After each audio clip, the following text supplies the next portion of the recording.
Bismillahirrahmanirrahim. Assalamualaikum warahmatullahi wabarakatuh. Baiklah, nama saya Putri Fatimah Azahra. Saya ingin menjelaskan tentang matematika, ekonomi, dan bisnis. Baiklah, pada kesempatan kali ini saya ingin menjelaskan materi tentang deret hitung. Baiklah, sebelumnya mari kita memahami tentang apa sih yang dimaksud dengan deret hitung tersebut. Deret hitung adalah deret yang perubahan suku-sukunya berdasarkan penjumlahan terhadap pengurangan dari sebuah bilangan tertentu. Di sini saya memiliki contoh 4, 9, 14, 19, 24, dan 29. Deret hitung di sini memiliki pembeda 5. Dari mana kita mengetahui bahwasanya pembeda dari deret tersebut adalah 5? Yaitu dengan mengurangi 9 dikurangi 4 sama dengan 5.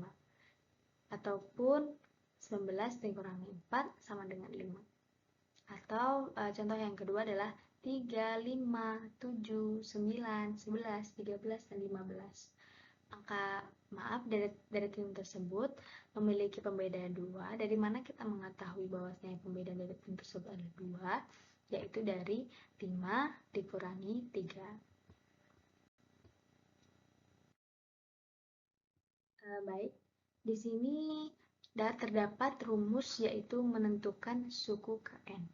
Rumus suku KN ini memudahkan kita dalam mencari berapa suku KN tanpa harus terus menambahkan angka hingga sampai pada suku yang dimaksud. Ini adalah rumusnya yaitu Sn sama dengan A ditambah Sn sama dengan A ditambah dalam kurung N-1 dikalikan B.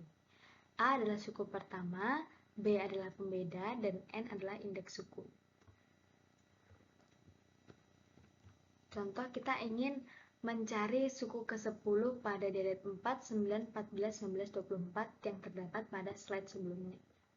Yaitu A yang merupakan suku pertama, maka kita masukkan 4 sebagai suku pertama, ditambah 10 atau N yang merupakan indeks suku, kita ingin mencari suku ke-10, maka kita masukkan di sini 10, dikurangi 1 dikali 5, atau B merupakan pembeda, B adalah pembeda, maka kita masukkan di sini angka 5. 4 ditambah 45 sama dengan 49. Maka di sini kita ketahui bahwasanya suku ke-10 adalah 49.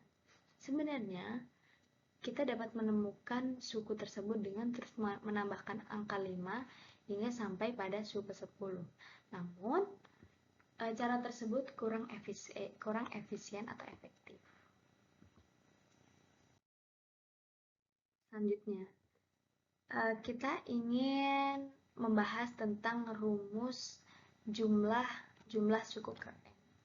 J atau dilambangkan dengan J yang merupakan jumlah sebuah deret sampai suku tertentu sejak suku pertama sampai dengan suku KN yang bersangkutan. Di sini terdapat dua rumus yang kita pelajari, yaitu Jn sama dengan N per 2 dalam kurung 2A ditambah dalam kurung N-1 dikali B.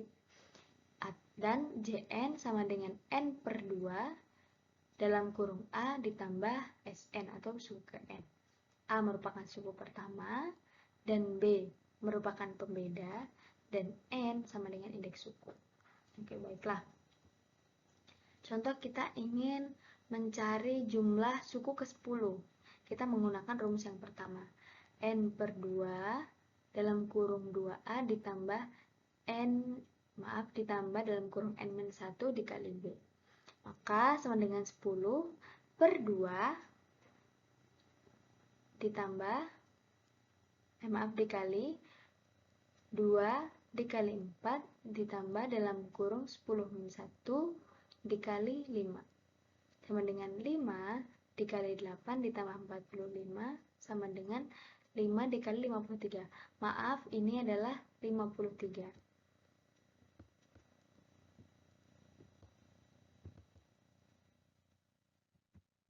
Yang benar adalah 53.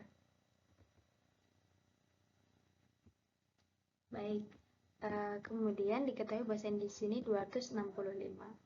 Kemudian apabila kita menggunakan rumus yang satunya, yaitu Jn sama dengan N per 2 A ditambah Sn, maka di sini kita tulis 10 atau merupakan J yang akan dicari 10 per 2 ditambah 4 sebagai suku pertama, dan Sn adalah suku ke-10 yang mana sudah kita tentukan sebelumnya. Suku ke-10 adalah 49 sama dengan 5 dikali 53 sama dengan 265.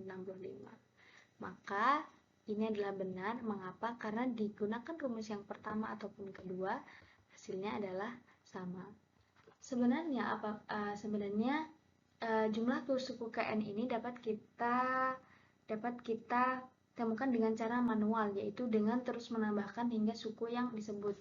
Contoh, di sini kita ingin mencari J yang ke-10, berarti kita harus menambahkan 4, 9, 14, 19, 24, 29, 34, 39, 44, dan 49 sebagai suku ke-10. Gitu. Sebenarnya J adalah jumlah dari suku pertama hingga suku ke-10. Nah, kemudian terdapat penerapan deret hitung pada ekonomi dan bisnis. Baiklah, dalam penerapan ekonomi ada hal penting yang perlu disadari agar kita tidak terperangkap oleh keandalan matematis semata. Karena dapat terjadi bahwa dalam penyelesaian sebuah kasus, hasil akhir secara matematis benar mutlak, namun secara ekonomi tidak bermakna atau tidak masuk akal. Maka dari itu kita dituntut untuk arif menunjukkan jati diri kemanusiaan kita. Jadi pada matematika ini itu bukan hanya kecerdasan matematis yang diperlukan, namun analisa kita sebagai manusia untuk menganalisis ekonomi. Nah, contoh dari permasalahan contoh dari permasalahan matematika terapan adalah sebagai berikut. Sebuah perusahaan genteng berhasil menjual 200.000 unit genteng pada tahun pertama usahanya. Dengan perbaikan mutu genteng dan peningkatan pelayanan, volume jualnya senantiasa bertambah sebanyak 30.000 genteng setiap tahun. Jika pertambahan volume jual tahunan konstan, berapa unit genteng terjual pada tahun kelima? Berapa jumlah seluruh genteng yang sudah terjual sampai dengan tahun tersebut? Baiklah, diketahui di sini bahwasanya A atau suku pertama itu ada 200.000 unit. Nah, B dan sebagai pembeda 30.000. Mengapa? Karena per tahunnya menambah 30.000. Kemudian diketahui di sini N, di sini kita ingin mencari di sini kita ingin mencari berapa unit genteng terjual pada tahun kelima. Atau di sini maka suku yang ingin kita ketahui adalah suku yang kelima. Nah, baik. Maka di sini kita tuliskan suku ke N, yaitu suku kelima, sama dengan 200.000 ditambah 5 dikurangi 1 dikali 30.000 sebagai pembeda. Maka 200.000 ditambah 120.000 sama dengan 320.000. Dan jumlah seluruh genteng yang sudah terjual sampai dengan tahun tersebut adalah, maka J5 sama dengan 5 per 2 dikali 200.000 ditambah 320.000. Berarti di sini kita menggunakan rumus yang N per 2 dalam kurung A ditambah Sn. Maka ditemukan sama dengan 2,5 dikali 520.000 sama dengan 1.300.000. Penjualan pada tahun kelima adalah 320.000 unit, sedangkan jumlah genteng yang sudah terjual hingga tahun kelima adalah 1.300.000 unit.